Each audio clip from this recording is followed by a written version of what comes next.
วิธีซะในម្នាក់ឯងបងប្អូនបើយើងមិនចេះប្រើវិធីសាស្ត្រនឹងទេអត់បានទេព្រោះអត់មានពីណាជួយលើកជួយដាក់ទេ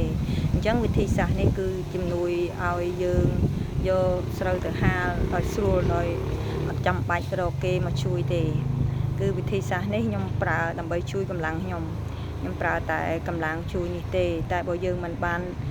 ប្រើកម្លាំងនឹងទេគឺលើកអត់រួចទេគឺធ្ងន់មួយបាវគឺធ្ងន់ណាស់អញ្ចឹងគឺខ្ញុំនៅម្នាក់ឯងត្រូវការប្រើវិទ្យាសាស្ត្រវិធីនេះឲ្យដើម្បីជួយកម្លាំងខ្ញុំក៏ទៅមនុស្សយើងពេលខ្លះ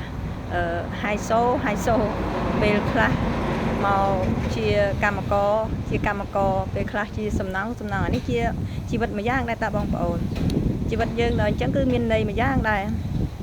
ឃើញដៃជើងវែងអញ្ចឹងតែខ្លាំងណា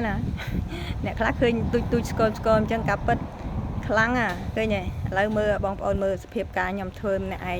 ខ្ញុំអត់ទៅពឹងអ្នកណាមកជួយទេគឺការងារគឺខ្ញុំធ្វើតែម្នាក់ឯងហើយស្រូវជាង10បេខ្ញុំហាលហើយអស់ហើយឥឡូវវិធីសាស្ត្រនេះដែលខ្ញុំធ្វើ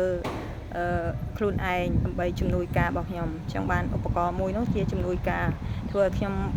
ធ្វើការងារឲ្យស្រួលអត់ពិបាកទៅពឹងពាក់គេទេការងារខ្លះមិនចាំពឹងពាក់គេដែរបងប្អូន